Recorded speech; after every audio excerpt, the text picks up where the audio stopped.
Hey guys, and welcome back to the podcast.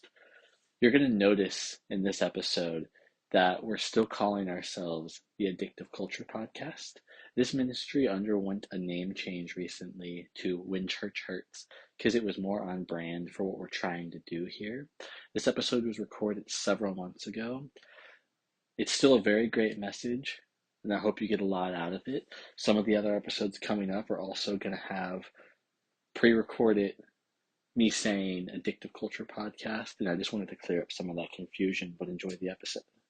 We're going to start something a little bit different, kind of along the same talks we've been doing.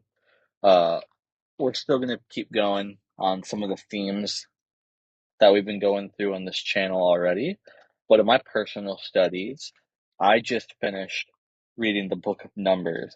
And so there is a little bit of a change that's going to be happening because now I'm probably going to be talking a lot about the book of Deuteronomy, as I've just done.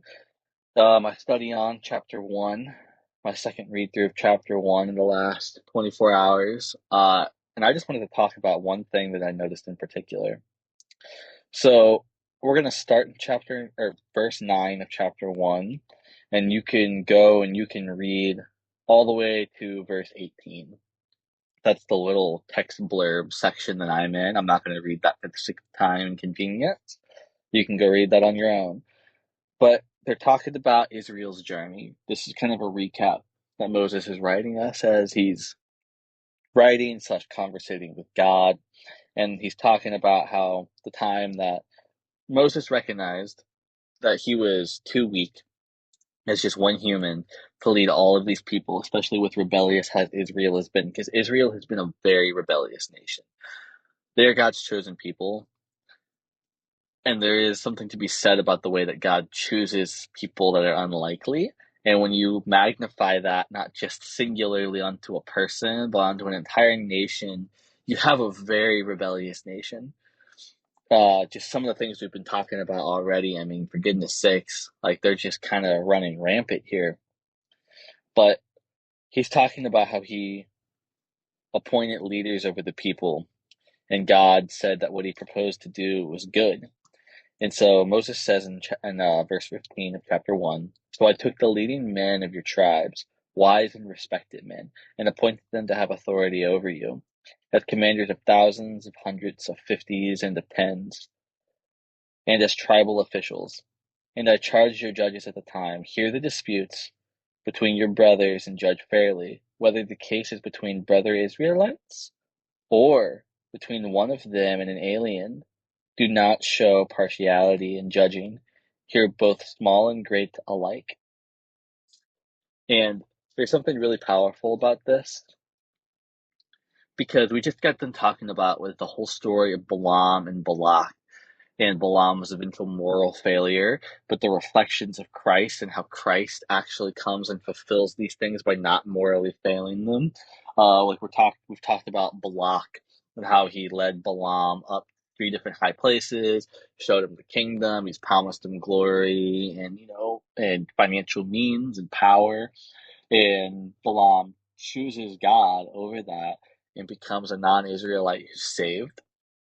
And this is really powerful. We see this throughout the Old Testament. In fact, we actually see some reflections of this in Job as well, because Job is a non-Israelite, many believe, if he was even real. And so we see these themes in the Old Testament. That's another series we're going on, is Job in this channel.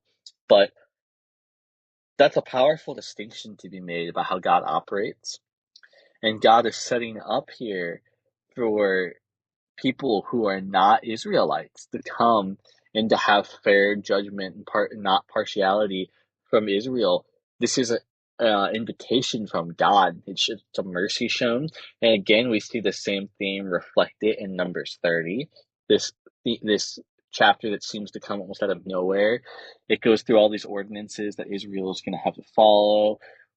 This is coming off of a moral failure of theirs, having slept with women from another nation after being seduced, and this is why Balaam gets killed. Because while Balaam did not curse Israel when Balak tried to hire him to do so, Balaam did slip up, and he does tell Balak, "We'll just go have the Israelites seduced." And so that's what happens, and there's this big failure. In the midst of all these laws and these implications being listed out, all of a sudden we enter 30 and it changes to like a women's rights chapter in a sense, and that's a really interesting one. But it starts to set up for women to have their own independency and relationships with Christ. And this comes in the New Testament. And this really does tie in to the Balaam story because Balaam describes in one of his prophetic poems having encountered God, but yet he was still afar off.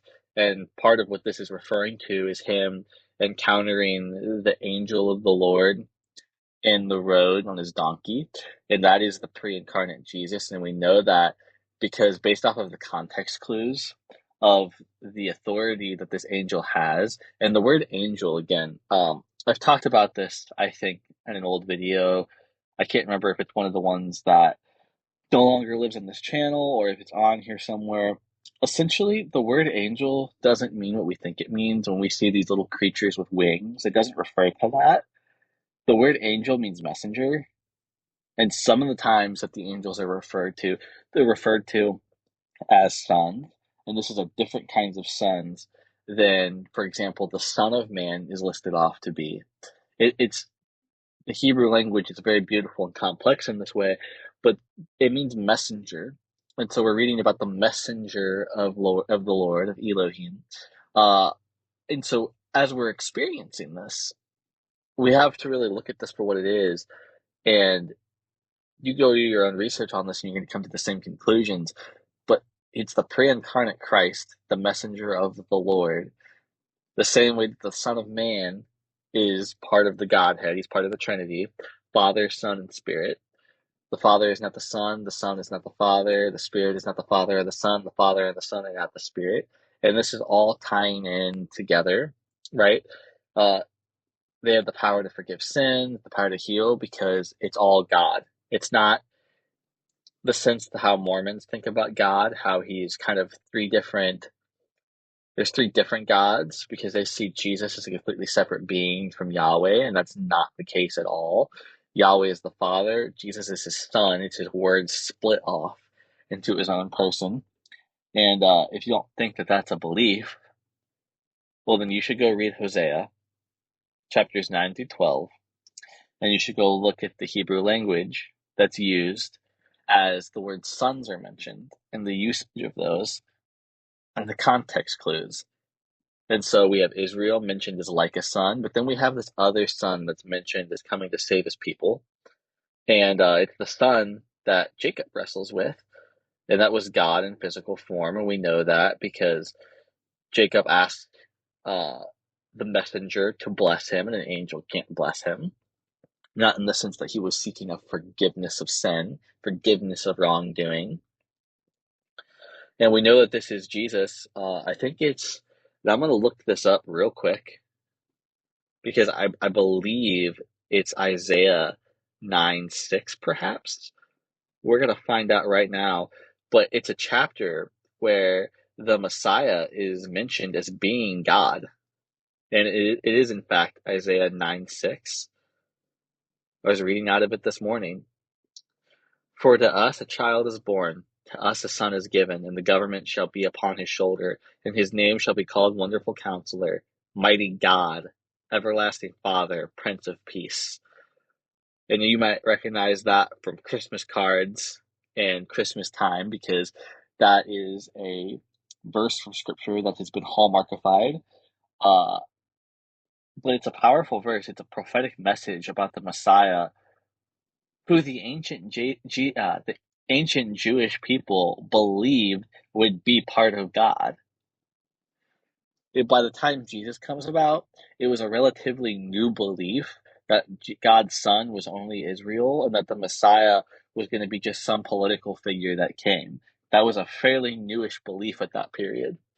And that's all just to say, though, with a subject even of its own, but we're talking about the pre-incarnate Jesus who encounters Balaam. And it's powerful because uh, if you read the words of Jesus in the book of John, he claims that he is the one that Moses wrote about. So Jesus is claiming even there to be God. And we're talking about all of these moral failures from Israel. And we're reading about how, in the midst of it, they were so absorbed in themselves that they didn't recognize the goodness that God was doing. God was setting up something for way distant into the future for the salvation of all peoples.